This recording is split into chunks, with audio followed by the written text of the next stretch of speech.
Hey everyone, Cassandra Brooks here with I'm Hot TV, bringing you a video that is going to teach you all the tips and tricks of the trade on how to become a model and be a great one. With me I have one of my best friends, Tamara Cramsey. Hi. She has a bit of an accent. She's from Australia. Down in Australia, she actually runs and owns a modeling agency. And she's also in the Guinness Book of World Records for the longest running catwalk. Or I guess you were walking. I was walking continuously for a long time on a catwalk. Oh man, that is difficult. It definitely was. So anyways, we're going to jump right into how to become a model. If you guys are looking to become a model, there is something to know. There is many types of modeling to consider. That's very true.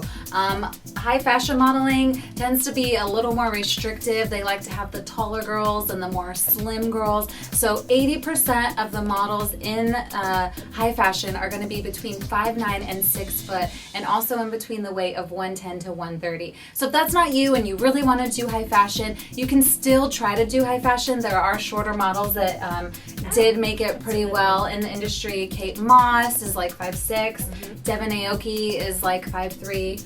It helps that she knew people in the industry though. Kate Moss actually took her under her wing. And she has a famous brother. Hello. Anyways, there's all sorts of different types of modeling. You don't have to be as tall, for print modeling or glamour modeling. Sure. There's also fitness modeling, plus size modeling even, promotional modeling. Shoe modeling. Yeah, if you're a size 6, shoe modeling is probably right up your alley because shoe vendors are always looking for size 6 models. That's the fit size. So really kind of like research the industry and see where you fit in. Once you figure out what type of modeling you really want to do, then you should build a portfolio around this.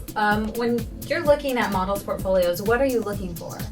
I think that any portfolio basically needs to start with definitely some headshots and some body shots. Like that's the main thing.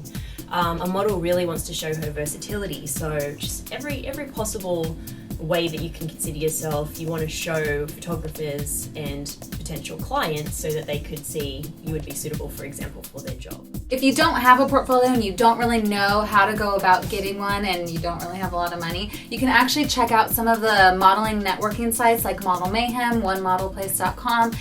These websites are kind of like Facebook but for models and photographers and makeup artists, and you can get in contact with other people that need to build their portfolio, and you guys can actually do trade shoots. So if a photographer needs to build his portfolio and so does a model, you guys can agree upon just trading it. You're doing the entire shoot for free and you both get to use those pictures to better your portfolios. It's a great way of getting experience and also getting free pictures. Yeah. I can't stress to you guys how important it is to keep your safety a priority.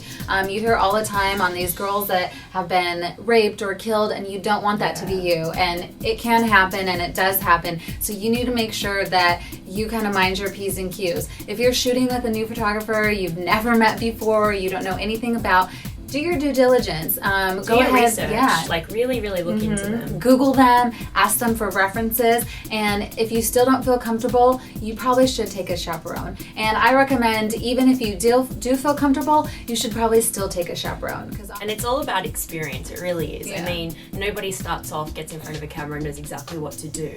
So it really is, I think the main thing about modeling comes down to confidence. Confidence is definitely the key to modeling. And a lot of girls ask me, like, how do you pose? How do you feel confident? Right, How do you do this?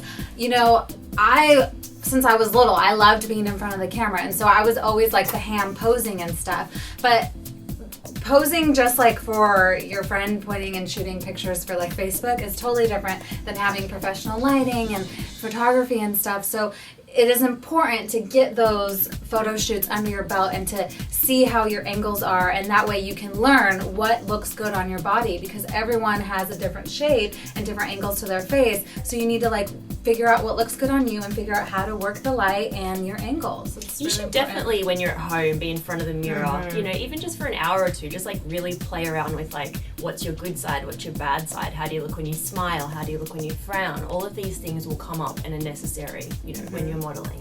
And that's why Tyra Banks always says to study the magazines, look at other models' poses, and try and do that yourself.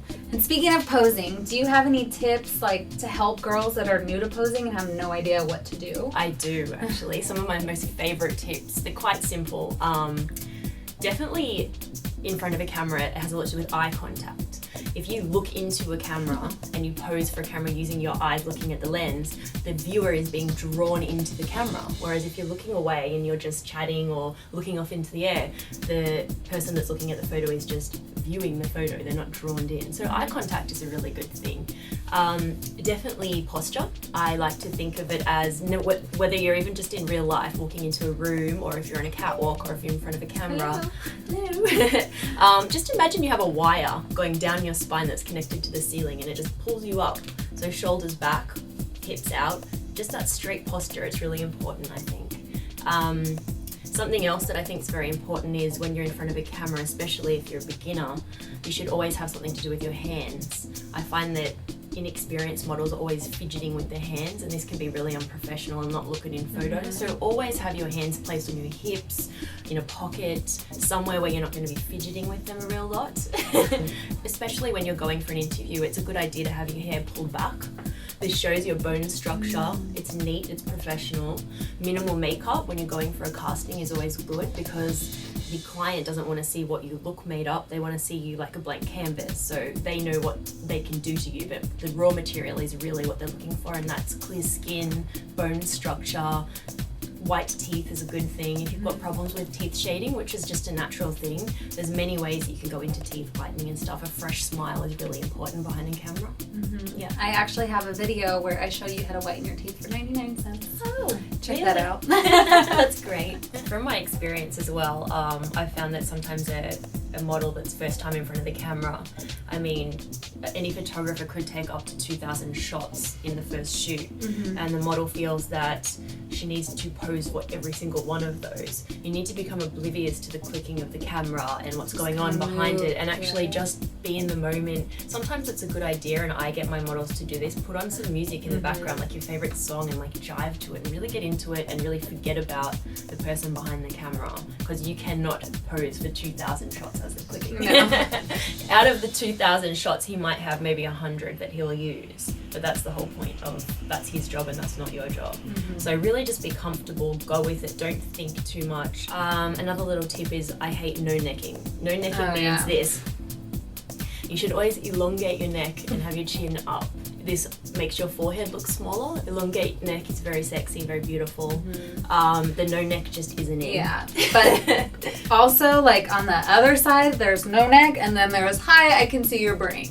So you you don't want to put your chin up so high that the camera is just looking directly back into your nostrils. For I guess like certain occasions this can look okay, like for maybe like a high fashion shoot occasionally, but for the most part, if you have your neck up this whole time, you're probably going to keep hearing from the photographer, put your chin down a little bit, put your chin down, and if you have your chin like this, they're going to keep telling you to put it up. So just kind of... I find from my experience too, when you really remember that posture, the posture and the shoulders back automatically makes you sort of have that elongated. It's very hard to do the no neck with your shoulders back. Yeah. Let's try and it.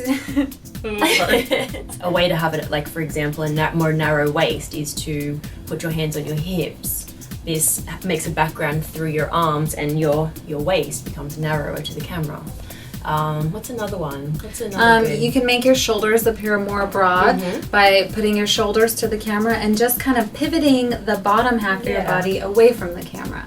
Yes, In this industry, it is very important that you develop some thick skin and get that early on, because you might deal with quite a bit of rejection. Yeah. Don't be afraid to hear no. Yeah, you need to be able to hear no, rise above it, and move on to the next one, because it happens to all of us. Yeah, and it's very easy to be turned away from an agency, but you can't let that get you down. You got to go on to the next agency, and eventually, hopefully, you will find one, or maybe you'll just figure out that you don't need an agency. I actually have done all of my modeling work pretty much without an agent. I did a lot of promotional modeling when I was younger, and I had an agency for that, but all of the other stuff that I've done in like the glamour magazines and the catalog modeling, I did that all freelance. What? So how do agencies make money? Generally, well, from my experience in my agency, there is a small sign-up fee that basically just gets the agent to cover comp cards, printing, access your photos online for clients, all that sort of stuff. And there is also a 15% fee that I take out of any job that I sign up for my models. That fee that's is where usually, I make my money generally, yeah. Agents usually make anywhere from 10 to 20% of whatever you're making. So just letting you know, when you sign up with an agent, usually a fee in getting a portfolio done. So if you don't have any basic photos, it is necessary you have at least a couple of headshots and a body shot or two at least to get started, whether they put them online or they print them for your portfolio. Sorry. That's okay. What was he doing? Oh, that's a loud one. Okay. Sounds like a fart, but it's just my dog. Also, becoming a model isn't just a thing that you do. It becomes a lifestyle, really. Yes. You have to find, let's say you've got into an agency and you've had your photos done and you're ready to go for a couple of castings. That's fine. You might even get your first job. That doesn't mean you go home, pig out on cheesecake, munch down the popcorn. Like, it's a lifestyle. You need to have a healthy eating plan. You need to drink plenty of water, keep your skin clean, not too much makeup when you're not sort of shooting or working, and just be happy and confident in your lifestyle, not just behind the camera, because it really does show. And this concludes our How to Model video. Thank you guys so much for watching. If you have any questions that you want to ask myself or Tamara, feel free to leave them down in the comments below. And pretty much I just made her do this video with me because I wanted you guys to hear her accent. I love her. Feel free to, if you have any questions, fire them at me. My modeling website, my agency website is www.pearlagency.com.au. Thank you guys so much for watching. I hope that you enjoyed the video, and we'll see you next time. Be confident!